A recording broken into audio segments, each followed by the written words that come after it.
And good morning, good afternoon to everybody. It's a great pleasure to be here for our workshop of the November month 2024. As you already know, we will have today Ana Ballesteros Pena from the Complutense University of Madrid in Spain. She will present her paper, Structural Gender Biases in the Spanish Prison System, a Feminist Policy Analysis. Ana has been working for a long period inside prisons in Spain, particularly in female prisons, but also in other type of prisons. So we invited her to join us today, and she's doing it from the US. So she's very early at the morning. Thank you so much, Ana, for accepting this invitation. So as we usually do, we will have something like 30 minutes of your presentation, then we will have time for Q&A.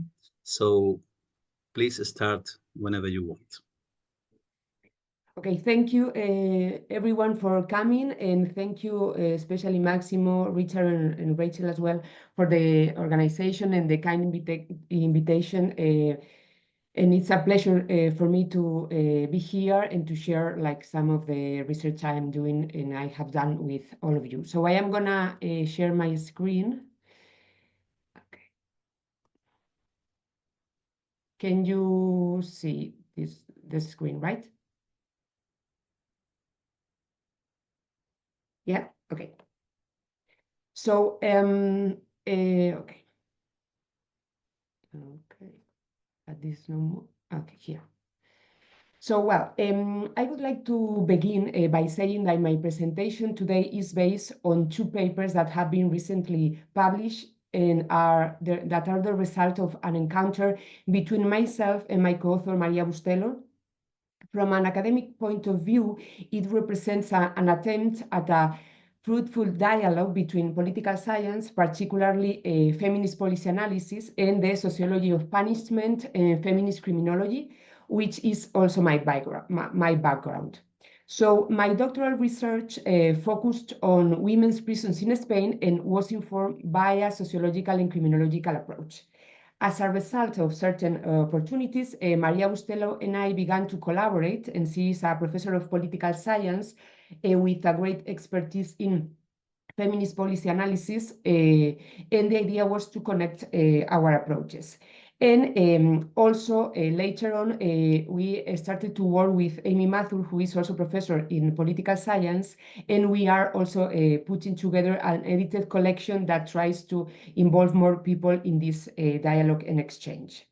So the purpose of the presentation today is to share the initial findings of this interdisciplinary and collaborative effort, which have been published in these two journals, the European Journal of Politics and Gender, and more recently, a month ago, in Social Politics.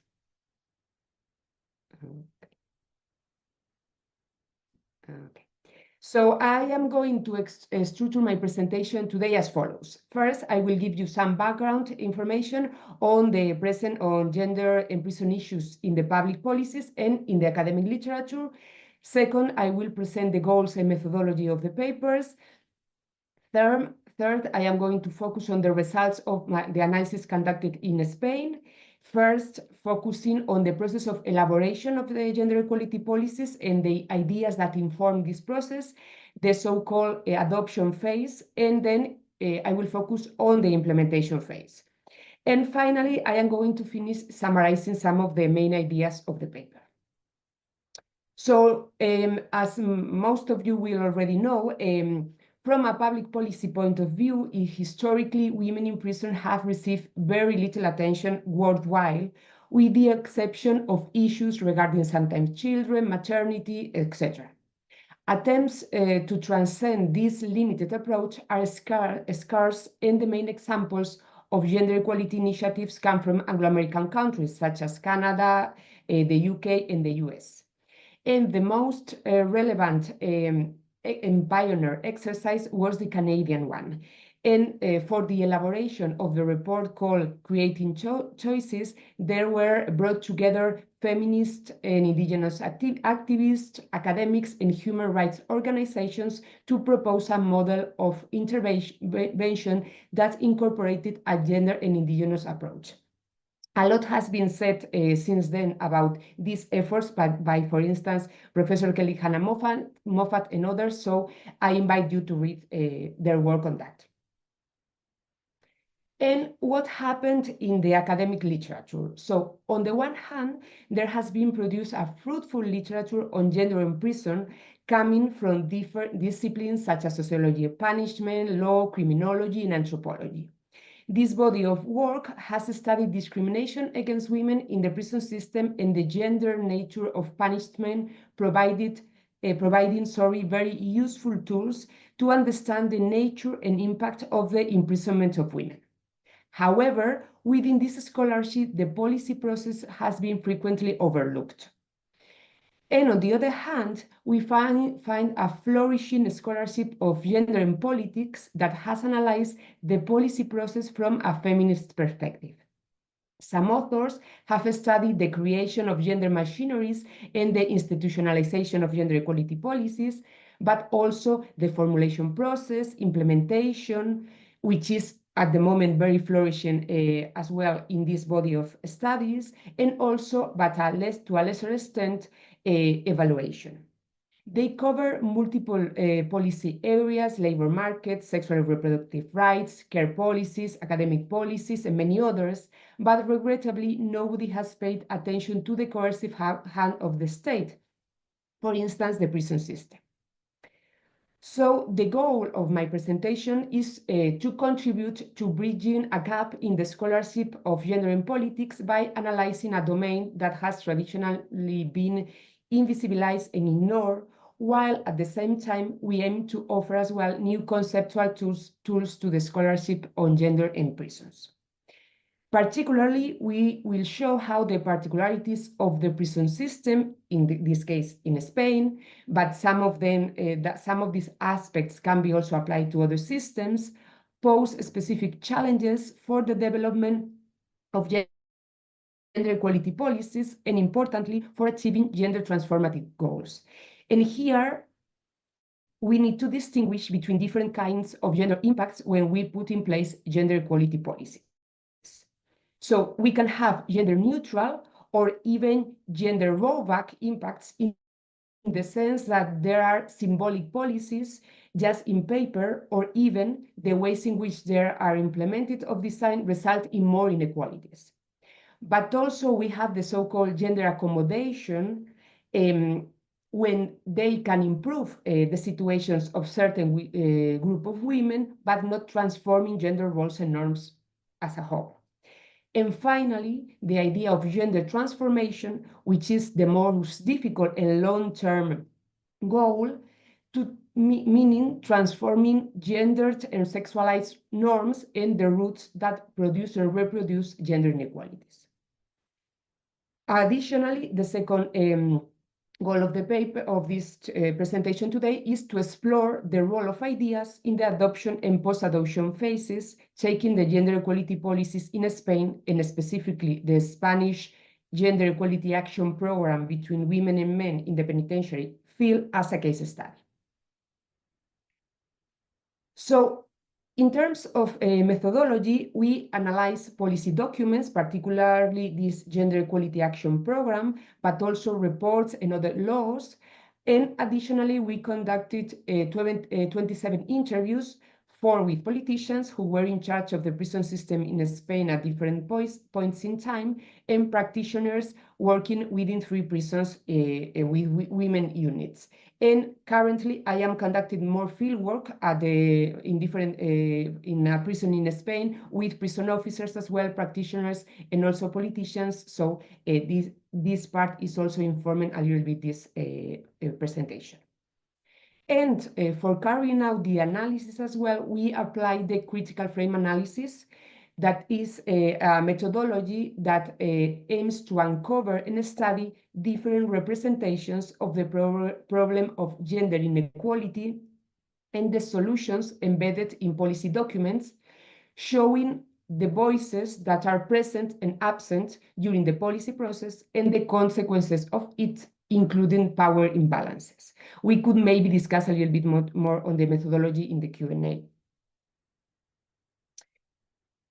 So before delving into the policy process, some key points about what represents prison as an environment for the development of gender equality policies.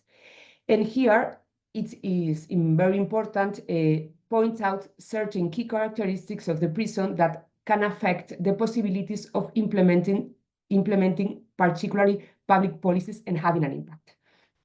So this is very basic, but prisons are considered spaces separate from society with, of course, different levels of porosity depending on the country, where people who have committed crimes are confined for a certain amount of time or even indefinitely in certain circumstances. Within the space of the prison, disciplinary power is predominant, articulated with other forms of power as well. And several authors have highlighted the gender character of the prison and the reproduction of gender normative identities. But although separated from society, prison institutions are connected to it through different groups, initiatives such as through families, non-governmental organizations, lawyers, or intervention programs, among others.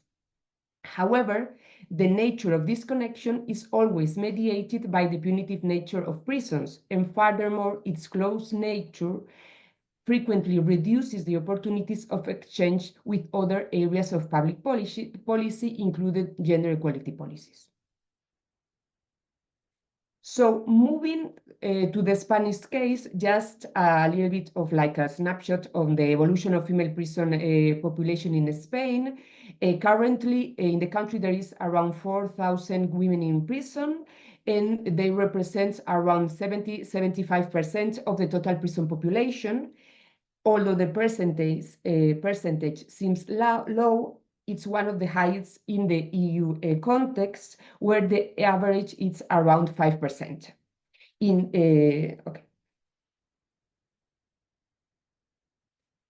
So how do we know about the attention to women's prisons in the Spanish case? So since the 90s, certain measures were carried out to improve the situation of women in prison after reports of the Ombudsman and different other bodies, public bodies. In 2004, it was elected the center-left Spanish Socialist Workers' Party, PSOE, and appointed a new team in the Directorate General of the prison system, resulting in different changes in the prison system, such as of treatment programs, the promotion of open prisons, and effort to strengthen relationships with third sector organizations.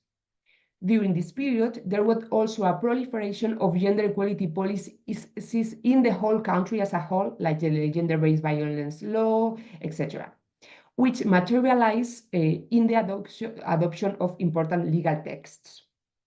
In parallel, in 2007, the Parliamentary Committee of Women's Rights and Equality of Opportunities began to discuss the situation of women in prisons and demanding that the government promote equal opportunities between women and men within prison facilities.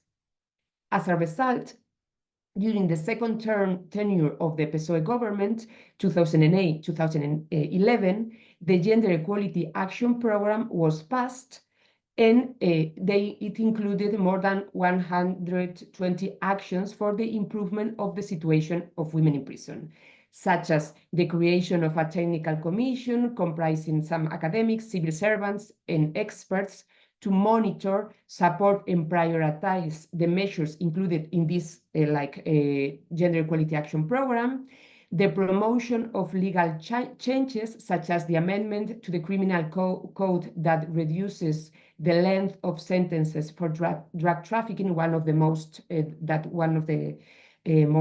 common crime in the case of women.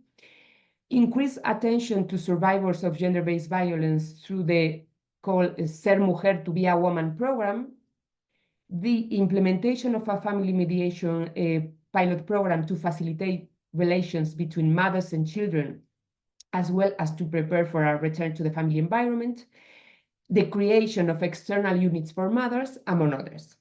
So this first Gender Equality Action Program formally ended in 2011, coinciding with the return of the Conservative Popular Party to power, but in the following years, some of the program's measures continued, although the interest in women's prisoners decreased considerably.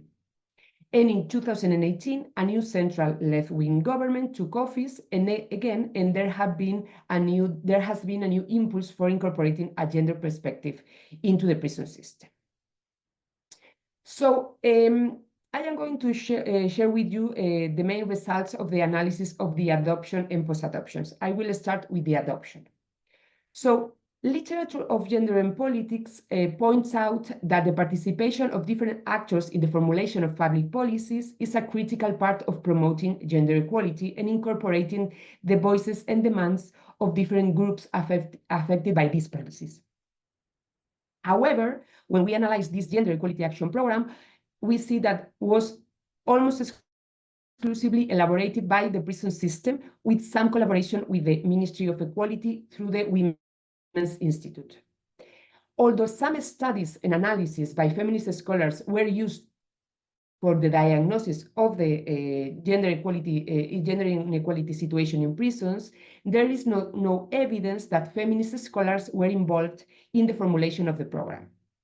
Furthermore, the feminist movement and women's organizations, as well as the voluntary sector and civil society in general, were decidedly absent from the program's formulation. I will further elaborate on this last point. Working in the context of prisons using a critical approach, as the feminist movement does, continues to be challenging in Spain. Although particularly during the 2 terms of the Socialist Party, increased collaboration with the third and voluntary sector emerged as an important advancement in the sphere of prison policies, participation was limited to organizations that deliver specific programs of services within prisons. In this regard, it is important to note that very few women's organizations are involved in prison activities, and their involvement is limited in scale. The imbalance of resources, which affects feminist groups particularly intensively, has also a negative impact on possibilities for their involvement in participatory bodies. So, what are the main issue frames that emerge from the Gender Equality Action Programs? This issue frames is that the ways in which gender equality has been understood in the policies. What is the ways in which gender equality is represented in these Gender Equality Action Programs? And we identify 4 policy frames coming from the application of this critical frame analysis. So one is what we call the numbers frame that is sustained by the assumption that the difference between women and men in prison are mainly based on the lower percentage of women prisoners among the total population. So according to this idea, if women constituted half of the prison population, they would be in the same situation as men and no problem would exist. So there is like a matter of, there is like a minority of, they are a minority of the prison population, so there is not like structural gender inequalities there, just a matter of numbers. So the second frame that we identified is what they call that the domesticity frame, and is predicated on the image of women prisoners in their traditional roles as mothers and family caretakers. So this image is built in a uniform manner wherein ambiguity and diversity have no place. So the idea that being a motherhood and the actions promoted are very much based on these traditional ideas. I will come back to it in the analysis of post-adoption. The third frame is the so-called victimhood frame, which emphasizes women's lack of autonomy and low self-esteem linked to their supposed fragility and dependency, which is taken to explain why they frequently became victims of gender-based violence and sexual abuse. And the last one is the frame of we call individuals as productive members of the economy and society, and it's built on the view of imprisoned women as individuals with a wide range of needs, personal, professional, emotional, and related to family. So these needs should be fixed to allow women to become socially active individuals by assuming their socially ascribed roles of mothers, wives, and independent, self-sufficient subjects through training and employment. So the presence of these four main frames has different implications. For instance, if we think about the two prominent ones, the domesticity and the victimhood frames, it is true that motherhood issues and the overrepresentation of women that have suffered by gender-based violence are aspects affecting women in prison. But they are framed in a very narrow way, so they tend to reproduce gender stereotypes, and also the centrality of these frames set the scene for a particular understanding and responses to the problem of gender inequality, resulting in other issues being outside the screen. For instance, gender and reproductive rights, or, as we are going to argue now, intersectionality. An intersectional approach was almost entirely absent from the program's formulation. While different groups are mentioned several times in the policy, including foreign nationals, women with disabilities, and young women, the approach is decidedly vague and general. Also, other groups are not considered at all, such as gender and sex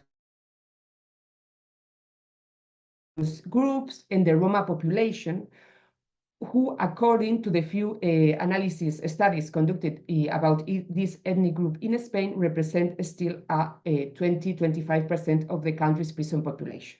But they are not analyzed, or they are not included in the policy. So what happened with the post-adoption, with the implementation? So how do the ideas on gender equality are transferred to policy implementation? So here we have to focus on, for instance, prison staff. We identify in this group a variety of visions of gender inequality, including anecdotal knowledge of the Gender Equality Action Program and irregular engagement in the implementation of measures. Positions go from ignoring the existence of the program, as quoted, of the problem, as quoted here. I don't see these problems. Initially, I don't see differences. To those consider gender inequality a problem of the past, as expressed by one of the interviewees. New centers with better facilities for all, the units designed are all the same, and women don't get the worst of it.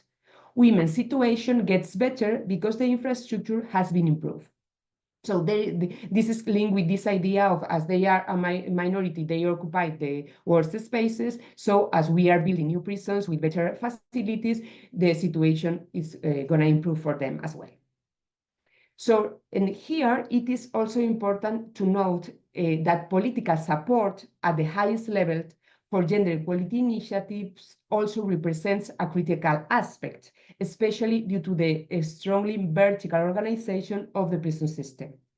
When politicians deny the existence of gender discrimination, this affects policy support for the implementation of gender equality policies, as reflected in the words for one interviewee that was in the highest position of the political spectrum.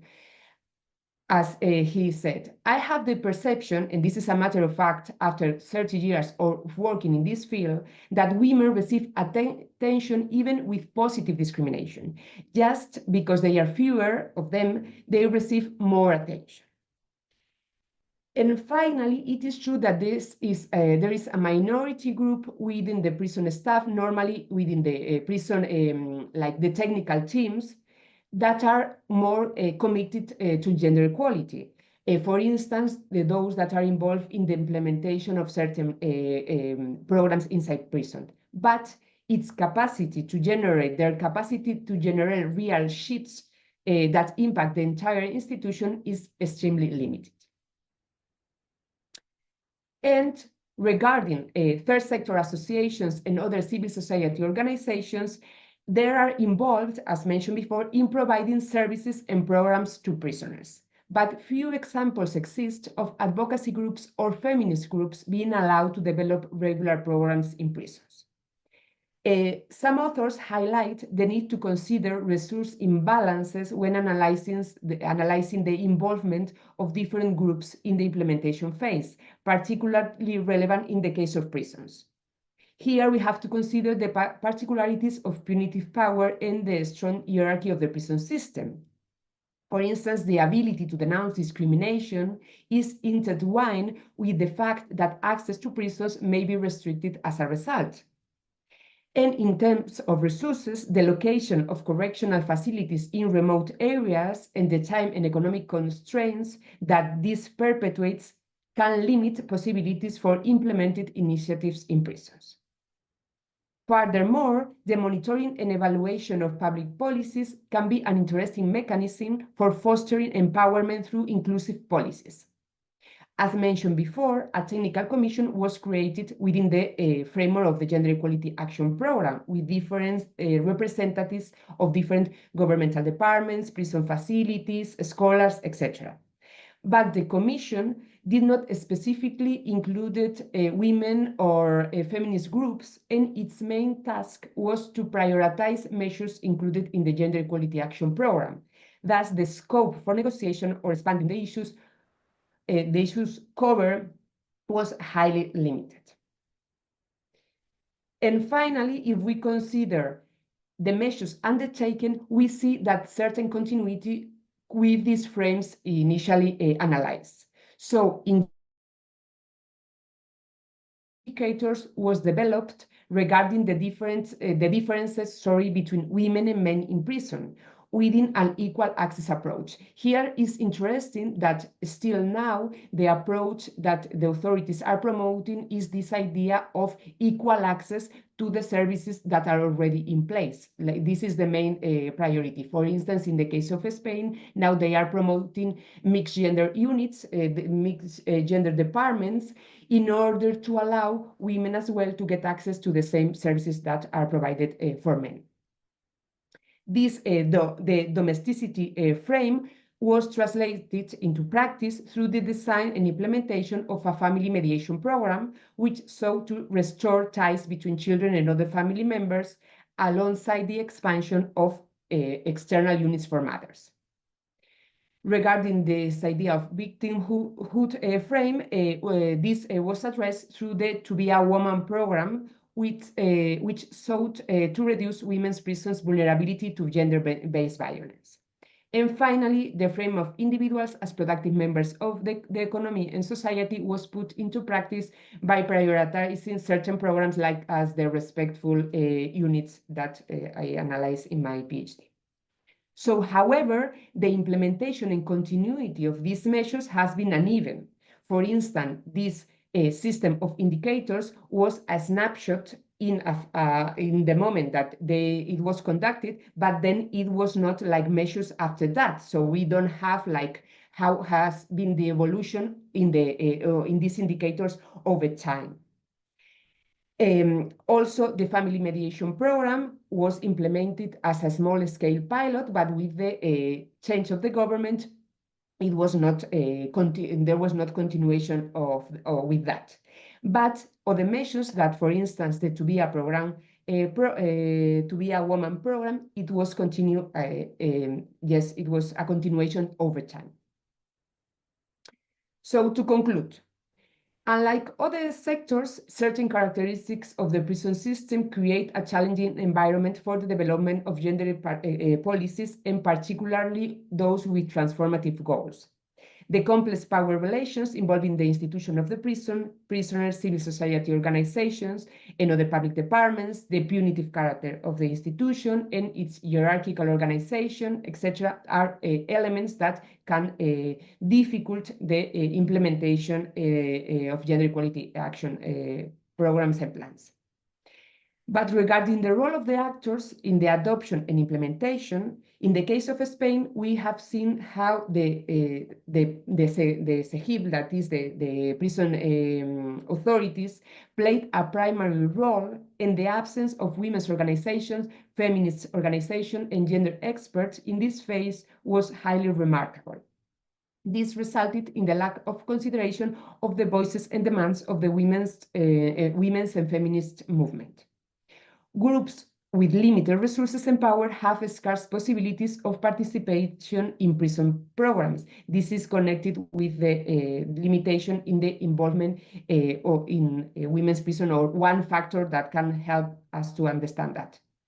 At the implementation level, our analysis has also shown that a similar dynamic persisted in the implementation process.